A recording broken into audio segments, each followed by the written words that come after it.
This is Identity at the Center. Welcome to the Identity at the Center podcast. I'm Jeff, and that's Jim. Hey, Jim. Hey, Jeff, how are you? Oh, not so bad. Yourself? Doing great. You know, every once in a while we get a company that is perfectly game for our space. And today is that day on the Identity at the Center podcast. Yeah, we've got a sponsored episode today. So these are things that we do from time to time with our friends in the industry. Today we've got Hush Security. They are just coming out of stealth, I believe, is how we're kind of looking at this. And we're going to talk with Mika Rabe in a second. But to learn more information about them, you can visit hush.security/IDAC. But let's get Mika on here. So Mika Rabe, he is the co-founder and CEO at Hush Security. Welcome to the podcast. Hey, hi guys. Thanks for having me. Yeah, thanks for taking the time. So this is the first time we've had an opportunity to talk with you on the podcast. So let's start with a little bit with your background. How did you get into the identity and access management space? Well, my background, we're going way back. I was, a computer kid. I spent a lot of time with computers as growing up. This was my passion for a very long time. I did some work in this, and of course studied in college computer science and electrical science, and went into the industry, right then. I've done a lot of development roles in my career, and then finally moved to product management around 2010. Did some virtualization stuff, some cybersecurity, and eventually I kind of landed with a very, unique team somewhere around the late 2016. There's a company called Meta Networks, and I met a lot of great peers. We did a very good run with the company. We kind of pioneered ZTNA, so Zero Trust Network Access, before that term kind of went popular, before SSE and SASE, which later came from Gartner. We had a very good run, and the company was acquired 3 years after. And when we got acquired, we had a very good hygiene around security and very good security by design nature. But the InfoSec, the company that kind of acquired us, wanted us to rotate a lot of our keys, and basically every key that we have, around 2 times or 3 times per year. And the problem is that even if you have a very good, infrastructure code and automation and hygiene around it, rotating keys is always a very, very big problem. And it always kind of get pushed to the last Friday of the last week of the last month of the last quarter that you're actually allowed to do so. And then you spend the night doing that and hoping that everything kind of went well, because there was no tooling around that to make sure that, you're doing it correctly. And so when we kind of thought about moving out again, the same team and the same people, this was one of the biggest problems that was still resonating, kind of sitting as a chip on our shoulder from the last interaction. And we said, okay, this needs to be addressed. And so we kind of looked at what other, vendors and startups and incumbents were doing in the field. And we didn't find any good solution that can give you the governance and the visibility and basically the operability that these fields deserve. So I love the idea of hope and prayer and wishes as a security strategy when it comes to rotating keys. Everybody seems to fall into that trap at some point. So you kind of mentioned how, Hush kind of positions itself a little bit. How did you come up with the name of the company? So as we deal with identity and basically with secrets, and so Hush was kind of a pun on, we're making the secrets go away. So kind of Hush, it's a kind of a playful way of talking about it.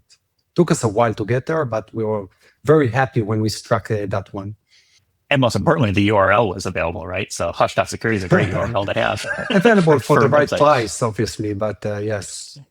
So I think I mentioned early on that you guys are just kind of coming out of stealth. Did I get that right? Because I think you guys are a little bit relatively new to the scene. Maybe it's not kind of right away, but tell me a little bit about that journey coming, coming out to the public and saying, hey, here we are and here's what we do.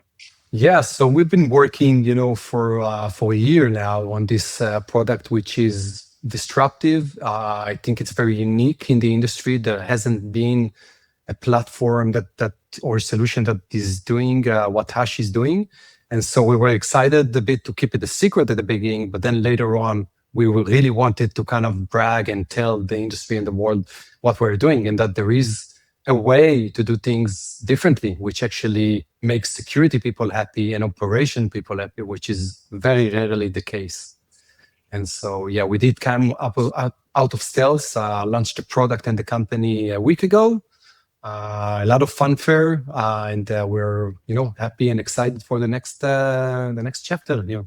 So, Mika, we hear that term stealth all the time. Can you kind of explain to me what it meant to be in stealth? Does that mean that you guys didn't have customers that you're working with, or like you're building the product? What does stealth mean? It means a lot of things, but for us, it means that we didn't want to tell yet what we're doing and the novel way that we approach things. So first of all, we did a patent. We still have a patent pending for the way that we address identity for machines.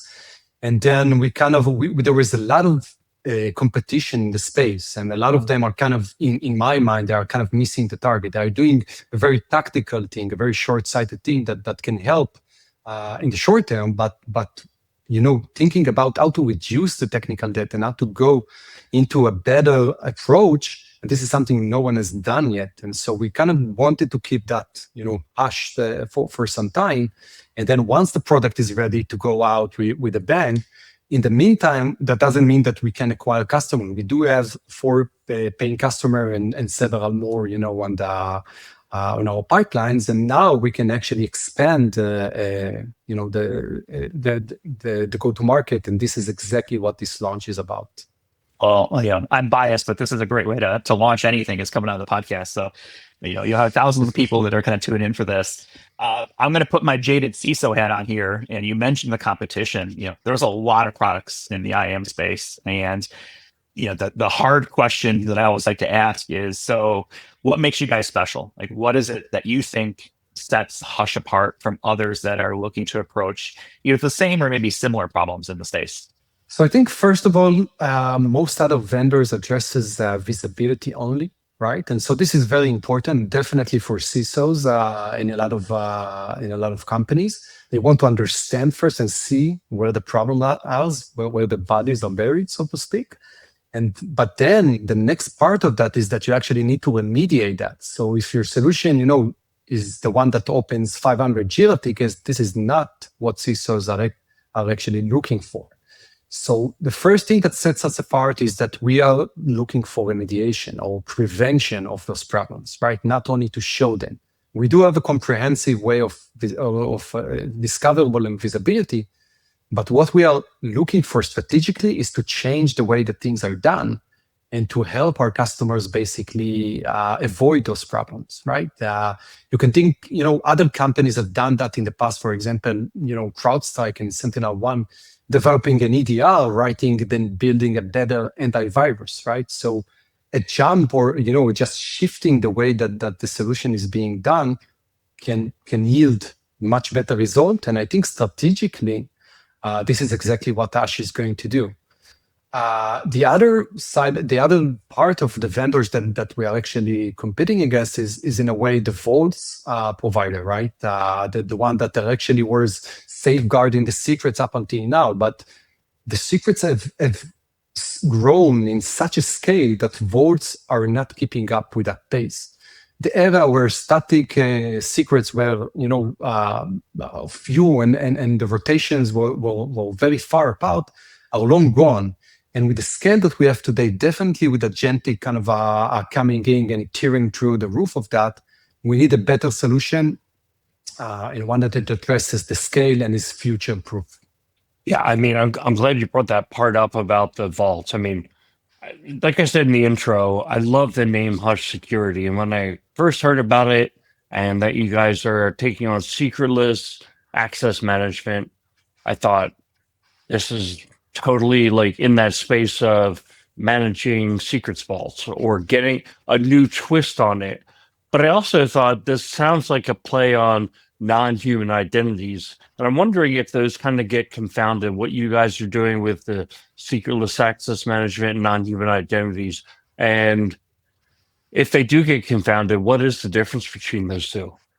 It's a good question. I think the term non-human identities is kind of somewhat abstract and a little confusing, but the idea behind it is basically static keys that machines use when they authenticate or create trust with other machines, right? And so every time one machine needs to talk to another, definitely if it's not in the same namespace or even in the same data center or physically or virtually, it needs to establish some kind of trust. And this trust, there are many ways to do that. Typically an API key or a certificate or a username password and so forth. So I think the term NHI kind of refers to all of those, but there is a confusing element to it because it talks about identities as well. And secrets are not always identities. Sometimes there's the identity of the machine, which is one thing, and then there's a secret, which is another. So I'm a little bit resenting that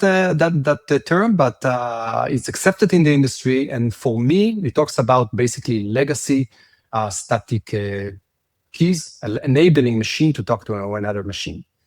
Yeah, I definitely hope I didn't offend you with that comparison, but I think the non-human identities is a good umbrella term. It incorporates a lot of things. That's kind of what I'm trying to get at, which is what is the problem that your clients are trying to solve?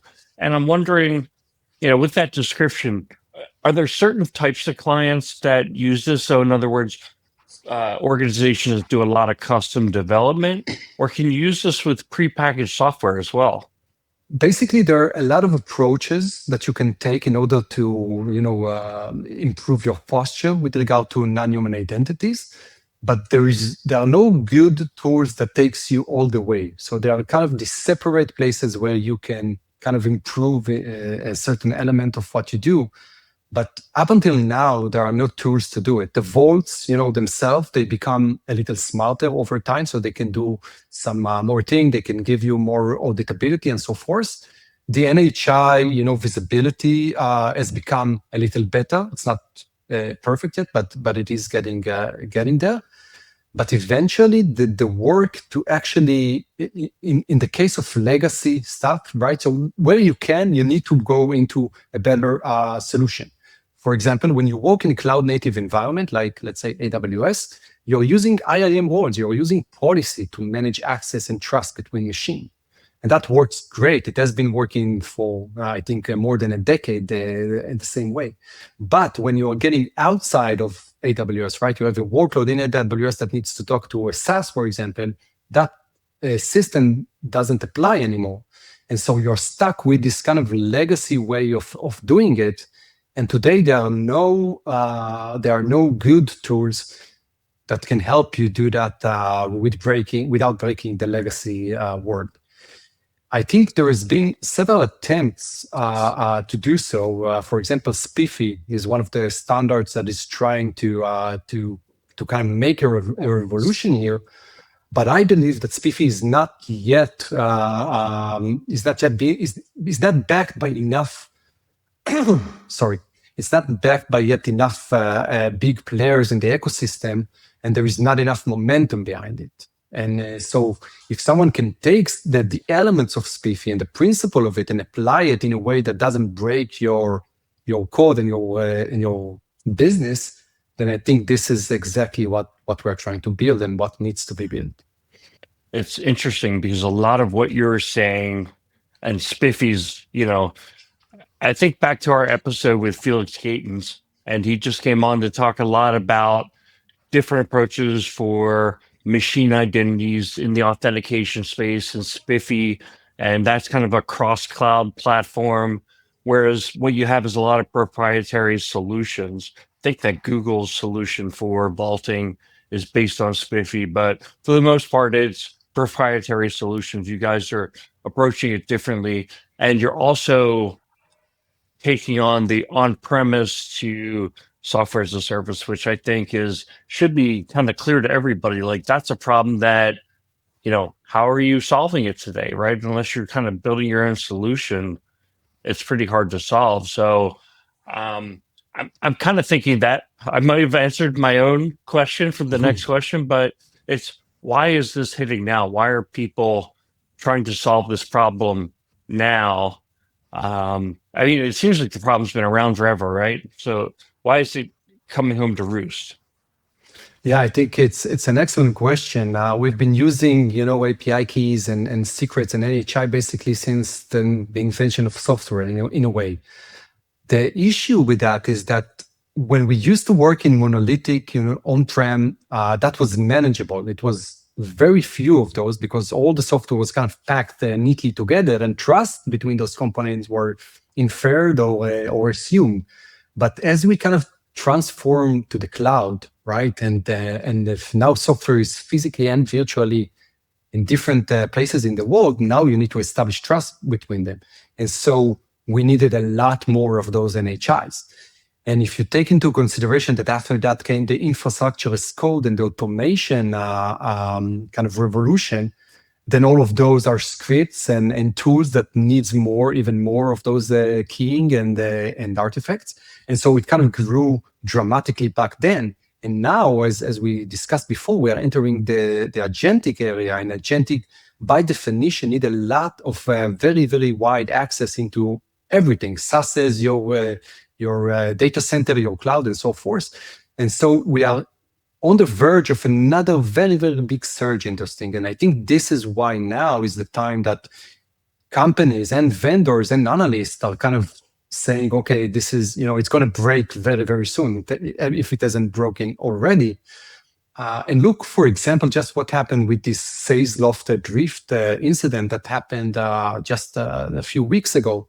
The company was able to exfiltrate Salesloft AWS account, and from there they extracted OAuth, which is basically another type of NHI, is a kind of a static key, and they stole 700 of those from everyone in the industry. And I'm talking about titans as well as small companies like Palo Alto and Cloudflare and a lot of others, which has a very good security-minded product. So you can say that this is something that, like an oversight of something like that. It's a proof that the architecture and the system is completely broken, right?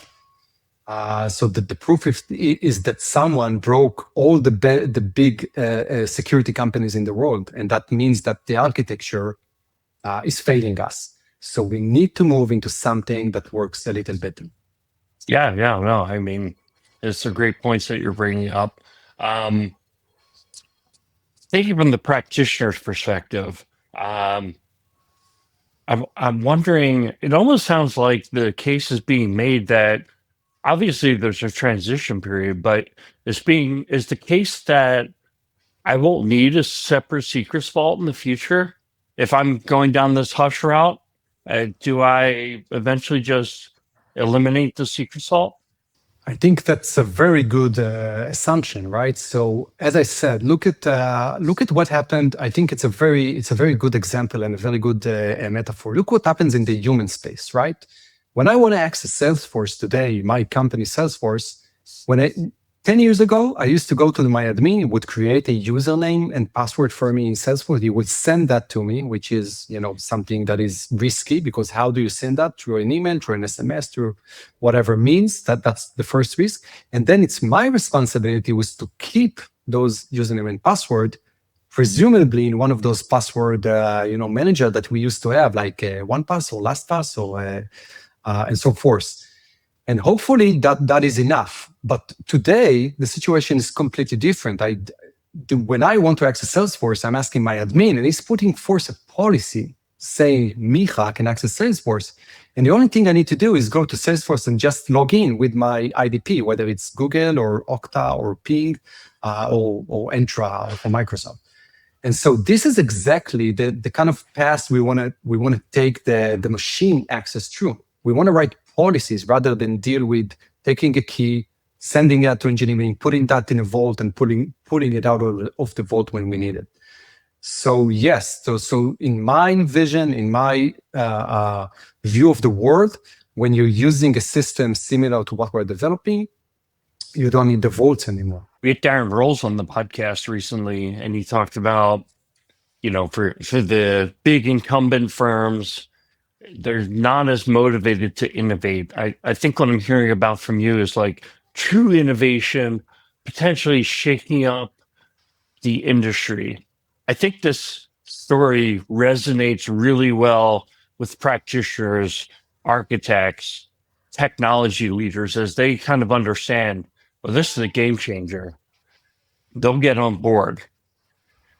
It's a little bit of a different sell as you move up the chain of command within organizations. You get to that C-suite and, the people who hold on to the budget, if you will.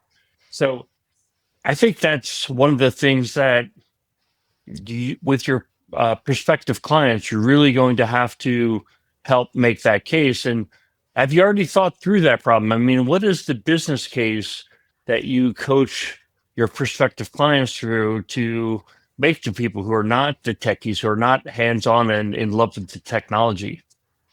I think eventually the thing that resonates most well with those guys is the value that you bring to them, right? They will not do anything that doesn't hold a very good value for the company and for the way they work. So if we can reduce the risk for them, reduce the labor that they need to do, reduce the cost of ownership for managing vaults and for managing the processes around those things, managing access reviews and so many other things. If we can just reduce that and produce that in a very simple, automated and visible way, I think this is where they're gonna bite in, right? Because it will resonate because of the great values that the product brings to the table. So it's one thing to get the executive buy-in. Great, now I've got it. How does this work? How does the platform go about identifying these machine accounts and setting up whatever it is, if it's a graph database or some other thing, right? To say, okay, here's all the accounts that exist in the environment. That's the visibility part of it. But how does this actually work? How do you go about collecting that information from someone's environment? Right. So we have multiple ways of doing that. The first of which, and then the most trivial one that is just actually used by other vendors as well, is that we basically connect with APIs to our customers' infrastructure, to our code repositories, to their SASs. We scan and we read everything that we can, the metadata about the non-human identities or the secrets and the keys that they have there. So we get that, and that brings us the initial kind of a database or inventory of what we have. That stage on its own, it's mandatory part of the journey, but it's definitely not the last, because first of all, there is a lot of noise around this, or a lot of stuff that we scan that is not relevant for our customers. And then the second thing is that if you read only the stuff that you know about, then by definition, you are missing all the stuff that you don't know about, right? And so to that end, we develop a set of runtime technology sensors, very lightweight, that we can deploy with our customers. And that gives us observability of every authentication and every interaction between machine that happens within the customer environment, whether it's cloud or on-prem and so forth. And so that is the first step for us, is first to understand the world, the universe of NHIs for the customer, produce a report from that. First of all, a comprehensive audit log, and second of all, a posture for each one of them, so the customers can address the critical stuff that they have. And this is for us only the beginning, because this will allow us to kind of transform this customer into a policy-based approach. So we take that, we do the mapping, right? We do the baselining of everything that they have. And then we can move that into a policy-based approach where the customer only manages from this point and on, only manages policies rather than secrets. So it sounds like the end goal here is to get that inventory, whether it's on-prem or cloud, I'm assuming, and then turn to PBAC, right? Policy-based access controls through that. Are there other methods of access control that maybe apply here? Can we use things like attributes? I don't know if I wouldn't want to go role-based. I would wish that on my worst enemy, but help me. How configurable or how flexible is the model to say, policies are good for this, but maybe there are certain machine accounts or machine identities or whatever it may be that can't be managed that way. Maybe it's a different way to manage it. So first of all, we address the identity and the attestation of the identity very closely. We use SPIFFE as the base of our attestation technology, right? So this is already proven in battle and has been widely used. internally, as we discussed before. But we use that as a way to attest the identity. So first of all, to check what is the machine, and this goes to a variety of ways of doing the attestation. But this problem is already solved by Spiffy, which is great, and it's already available. The second part of it is to pair through a policy to pair the right key for that identity. And on top of doing that, we can also put some conditional access into it, right? So for example, is the machine compromised? We can take that information from other vendors like CrowdStrike or Wiz or Orca. So we know if that workload is coming from a machine that is okay, green lighted, or maybe the other way around, it's been compromised. We don't want to allow it to access sensitive data. We can take other conditional access rules like the time of day, the geography, the IPs, and so forth. And so we are kind of we are building a very strong identity and then adding some conditional access rules. And then after that, we've kind of elevated all of the security several notches up already. When we talk about the product itself, right, Hush, and I think about machine identity management, it has a bunch of different components to it. There's the account lifecycle, authentication, right, authorization, logging, kind of everything that goes along with it. Does this cover all of that, or are there areas that you tend to focus on specifically, or maybe it doesn't matter depending on the data you can get, I would assume, right? Maybe there's more data for a cloud platform versus maybe an on-premise platform. Speak to me a little bit about when we talk about machine identity management, like what are the areas that we're specifically covering here? I think there's definitely differences between cloud, which is a lot more modern and structured and systematic than legacy system like on-prem, vSphere, and so forth. In the cloud, and definitely in modern environment like Kubernetes, we've got a lot of information, a lot of attributes, a lot of identity hints that we can use, and we leverage that. And that kind of tends to go down as you go into the older stuff, right? And so if it's a virtual machine, then we use a different set of attributes. If it's going to on-prem and virtual machines that are there, we have a different way of dealing with that. So it gets better as the environment is more modern. And we typically work a lot faster and better there, but we do support legacy environments as well. Yeah. To your questions about authentication and authorization and so forth, so we cover most of those layers in one way or another. So first of all, authentication for sure, because we are the facilitator of authentication. And we can also cover some aspects of authorization because we can provide different keys with different scopes for each one of those workloads. So we cover an aspect of that as well. Yeah, I'm sorry, there was another part to that question. I missed it.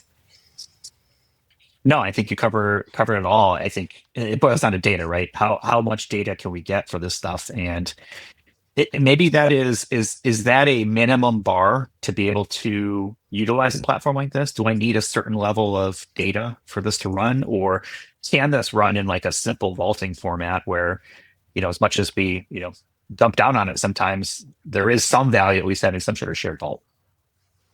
So no minimum here. As long as you have one workload, it could be as simple as a script, running in Bash or Python that is trying to access another machine. We will see that and we will address that, and we can control the way that it's done. We can govern that, and we can give it, apply the right identity to it and the right secret. And if it's allowed, we will let it pass.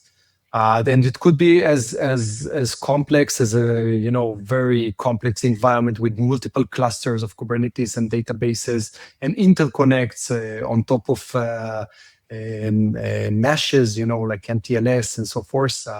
Basically, we are agnostic to that. At the end of the day, we are looking at very strongly the identity of the caller, and then the service they're trying to access, and we find and match the right key to it if it's allowed. Mika, I'm kind of wondering how your clients are to measure success. In other words, how do they know that they're succeeding? And then, of course, how do they communicate that to the leaders of their organization that the money's being well spent? We're actually making progress, and what is progress? What does progress look like? What does success look like? So first of all, visibility. For the first time, they have an entire view of all their environments and the way that secret is being consumed and used. Basically, success looks like lower time to remediate, less incident, full auditability, and basically the ability to create additional and new at scale workload that are accessing and trusting other machines. So basically, machine access at scale, very, very easy compared to how it's done today, which is cumbersome, labor intensive, and very risky. So continuing on with the kind of the thread that Jeff was pulling on, the how. How do I take Hush Security and roll it out in my organization? Like, where do people start? What is the first building block, and then where do they take it from there? I used to say to the customers, when you have the right people in the room, then it's very easy to do it, right? You need the guys with the permission to the infrastructure, to the SaaS that you have, and if you have all those guys, lined up, which is sometimes hard to do in very big enterprises, then it's very easy. You can connect whatever we do, the connectors that we have to your SaaS, to your IaaS, to your infrastructure, to your databases, and we start scanning everything. Minutes after that, you already have very good results. So the initial scanning. Then to deploy the runtime technology, again, it kind of depends on the environment, but basically you're deploying a sensor. So it's very easy in some environments like Kubernetes. In other environments like VMs or compute, there's a different approach to that. A lot of ways to do it. Some of them easy, some of them a little less. And once you do that, once you deploy everything, then you start seeing the real picture kind of taking place. And this is very dependent on the size of your operation, right? And so, for example, if there's an authentication event that happens only once a month because you're rendering like a monthly digest, then you need to wait for that monthly event to occur. But all the other stuff, millions of other authentication events that are happening every minute, you will start seeing those right away. And that will be the initial start of the process, where you see the report and you see the posture and everything that you need to know from the discovery phase. And then on top of that, moving into the policies, and just there is nothing else to do after that. It's basically to sit and wait for any alerts to come your way, seeing that someone is actually doing something that they shouldn't. Let's pick on that a little bit. So you used a very interesting word to me, which is scanning. So you're scanning the environment. When you're scanning the environment, what are you looking for? I'm looking basically for every machine that is talking to another machine, and within that, what secret is being used when they talk.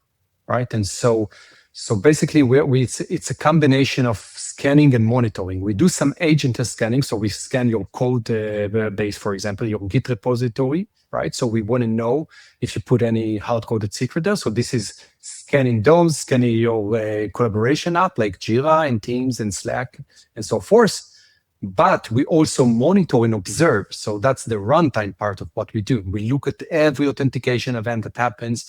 We look at the identity of the caller. We look at the identity of the service that they are calling, and we are creating the map of everything that happens basically around that. Coupling that with the metadata coming from the agentless scanning, we get a very, very distilled inventory with all the right information in it. That's very interesting. So I could totally get what you're saying now with visibility, and you have a good picture of what's going on, and you start to identify where you have weaker controls from an identity and access perspective. Now you can report on that. What else can you do? Like eventually the practitioner has to go about remediating that, right? So what's the approach then? Is that like the next level within the Hush platform? Yeah. So some of our customers, they only interested in the discovery part, right? Some CISO, they say, I just want to know where I am. I want to make sure there are no risks, or if there are, I want to remediate them. But my argument, and I think Felix made a very similar argument when you was on your podcast, is that using those kind of keys and NHIs, this is the wrong way because of the scale of where they are today. Just trying to chase and remediate the stuff that you have is not scalable, and it's definitely not a way to build a complex environment like today. And so we do have that part as well, and we give that, and where some of our customers, this is where they are. But what Hush is really doing, and how we really want to change the way that software is being done, is that we want to move you away from needing to remediate that, because once you don't use NHI or static keys anymore, you just use policies, then everything, all the risks attached to those NHIs is going away with it. And that is the narrative, that is the vision that we are bringing to the market and to the industry. And I think there's one sentence that Felix said that kind of struck me very well. It was kind of funny. He said, "Friends don't let friends use NHIs." Right?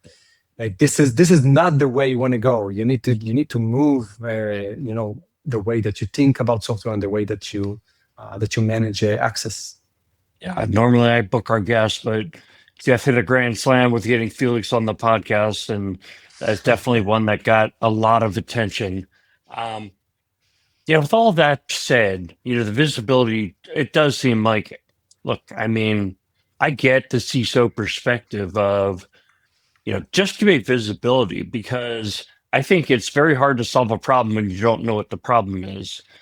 But then you've got this next level of actually remediating the problem. Going back to my earlier questions about how do we communicate our success in the organization, given those factors, given all of that, can we attach, metrics to any of that? Can we set long-term goals and then show progress towards those in terms of OKRs and things like that? Seems to me like that's goals and objectives, and hitting those. That's the language of the C-suite, 2.0, if you will, or that's what people are talking today about, which is objectives. It seems to me that all this data that you're creating, this visibility, this ability to remediate and progress over time, that speaks exactly to achieving those objectives. I think that's spot on. Eventually the C-level, they want to see, some kind of KPIs, right? And how do you achieve them? And so things like, fixing the problems, like reducing the time to fix an incident, that's definitely something you want to do. The time for fixing an identity-related breach, I think I read somewhere, is around 40 days. So you have a problem, you need to fix that. That takes 40 days. In the way that we envision non-human identity future is that you don't have that time, because you're not even using the same language or the same construct to manage it. So you want to reduce that to zero. You want to reduce the number of incidents that you have. And of course, you need to improve the posture and reduce the risk that you have within your environment. So the first thing, for example, that we do, we scan everything and we show you the amount of risk that you have. For example, you have, a key that is being used in, hundreds of or tens or hundreds of environments. And we've seen that. And so this is a very big risk, because if one of those environments get compromised, that means that all of your infrastructure get compromised. So we show you that, and we show you very easily how you can overcome that and remediate that if this is on or what you want, or move to a parallel system where those risks doesn't exist at all. Jeff and I are identity practitioners at heart, and I think all this data, having it might cause some sleepless nights, but what'll really cause a sleepless night is knowing you have a problem, but not knowing how big the problem is. Yeah. That will just give you anxiety. So, I mean, listening to everything we've talked about, I think there are a lot of our listeners who are interested. They want to learn more. How do they learn more? Definitely using the link that you can provide, going into hash.security, sending us a notes, pinging us on LinkedIn, many ways to come to us. We have a great go-to-market team. We'll be happy to jump on a call, explain and walk through the solution, and also give some free assessments so we can check the posture, of what they have today, and just for them to see what are the risks that are lurking in their environment. And it's so often that we go into a call and the other, the guy on the other side said, no, we are completely, very hygiene here. We keep everything in the vault. Nothing is out. We know where everything is. And then you scan it, and they're like, okay, so maybe I don't know where everything is. And I used to say at the beginning of the journey that I'll give you a bottle of scotch if we don't find anything, as you said. But and I haven't given any bottle for the last year within this journey. Well, I'll take a bottle of scotch. I don't really have an environment for you to scan per se, but I know that you guys are setting up a URL hush.security/IDAC, like the podcast name. I know you're going to have something out there. I don't know if you want to reveal what that's going to be now, but if folks go out there will be something that they can get started with, right? Absolutely. So whenever you reach out to us and through this link, we can jump on a call and we can have our team give you a complete assessment of your NHI posture, and happy to take it on. Awesome. Now, do you guys do the conference circuit? We will. We're studying with Gartner IIM conference in December. We've got some other ones lined up as well. Well, we'll definitely see you in Gartner, so that'll be a good time to get the official fist bump of gratitude for being on with us. So, Mika, this has been the easy part of the podcast. The hard part is now. I have a very challenging question for you, and that is pancakes or waffles? Pancakes or waffles? Definitely pancakes without hesitation. This kind of a childhood memory, right? Yeah, without hesitation. I'm seeing my mom, it's the weekend in the mornings. I wake up, she serves up some fresh pancakes. What more sweet memory than this you can ask me for, right? Well, and they're just delicious. So I have thoughts on this, but let me go to Jim first, because I have a feeling he thinks he knows what I would pick. But Jim, pancake or waffles?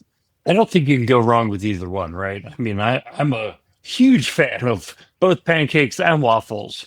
But I will say, I do think that waffles are meant as carriers of butter. They serve no other purpose but to put butter in your mouth in large quantities, which a buttery delivery system. A butter delivery system. Thank you. I'm going to go with waffles, and I think you're going to say the same because they can be paired with one of your favorite meats. Yes. So, I'm a big fan of chicken and waffles, but I'm going to shock you, and I'm going to say pancakes. And here's why.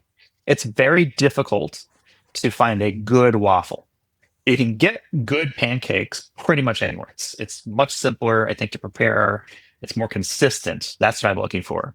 But a very good waffle, and I'm more of a Belgian waffle myself. Maybe some bacon bits in it, maybe some walnuts or pecans on top, some syrup, and of course some fried chicken. Chicken and waffles is my favorite. But because it's so hard to get right, I feel like pancakes are a safer bet. But I'm like you.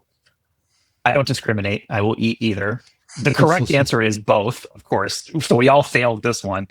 But I'm going to go with pancakes purely just for the consistency factors. I feel like we can get those pretty good anywhere I go. Does that shock you at all, Jim? No, not actually. Now that you give him the full explanation and you said both was the right answer, I mean, I'm in your lane, man. I will say this: one thing we left out of this whole conversation was, pancakes. Are they buttermilk pancakes? You could get chocolate chip pancakes. You could get blueberry pancakes. I will tell you, I had this experience where I was in Big Sur, California. I mean, one of the most beautiful places that I've been on this earth. And I found this little bed and breakfast kind of place, like just off the side of the road, and they had blueberry pancakes. And one of my projects in retirement is going to be to find this place. There's the best blueberry pancakes I've ever had. Fresh blueberries, and I say the blueberry pancake was 50% pancake and 50% blueberry. So, Mika, where do you fall on that? Do you like a plain pancake, or do you put things into your pancake like chocolate chips or blueberries? Or I'm whatever? definitely a plain pancake kind of guy. This is the basics. You don't mess with that. You give it. You maybe put some, chocolate on top of it and some ice cream. But the pancake, you need to make it, basic and as it should come. I'm with you on this one. I am not a chocolate chip pancake, a blueberry pancake. Just give me a good pancake and some nice maple syrup, maybe a little bit of powdered sugar. I like to eat healthy, so if I'm going to have my pancakes, I don't want butter on there. It doesn't need it. I don't need anything else. It's a health food as long as you don't put the butter on it. That's the way that I kind of approach it. I'm kind of a purist in this, and the same way with security, right? You need to do it the right thing at the right course, and it's the same with pancakes, man. Yeah, if the product is good enough, you don't need all the other shiny things like chocolate chips and blueberries, etc. Right? It should be a standalone food that can live on its own. That's my thought process. Very well put. I was okay with what you said. I like you said no butter, and no butter. Like, we're not friends anymore, Jeff. It's just too much. It doesn't need it. The butter doesn't really add anything for me. I just need a syrup delivery mechanism, and that's what the pancake is. It's the delivery truck for a nice I'll say like a vanilla maple syrup. That's pretty good. That's what I'd go with. But Jim, if you do find that B&B, I'd be happy to get that address from you. Sounds good to me. I wanted to close out. That was the hardest question. Mika, you passed, by the way, by picking pancakes and a plain pancake to boot. So congratulations. We're going to have links in our show notes, not to pancakes, but to your LinkedIn profile, but also to hush.security/IDAC, so people can go check that out. Mika, thank you so much for spending time with us today. Any final thoughts before we wrap up? No, I think I'm excited, first of all, to talk to you, and I've been listening to you for a while, so it definitely feels like it's surreal in a way. I'm happy for you guys to have me, and I'm excited for the next chapter of Hush and, bringing our mission to the industry and changing the way things are done. Yeah, I'm looking forward to seeing you at Gartner as well and seeing how things progress from there. So we'll go and wrap it up for this week. You can find us on the web at idacpodcast.com. Like, subscribe, do all that fun stuff. Share with friends, share with enemies. Doesn't matter, as long as they're liking, subscribing, watching, or listening. That's all we care about. So with that, we're going to leave it for this week. Thanks for watching and/or listening, and we'll talk with y'all in the next one. You've been listening to Identity at the Center. We hope you've enjoyed the show. Make sure to like, rate, and review. And we'll be back soon. But in the meantime, hit the website at identityatthecenter.com. See you next time on Identity at the Center.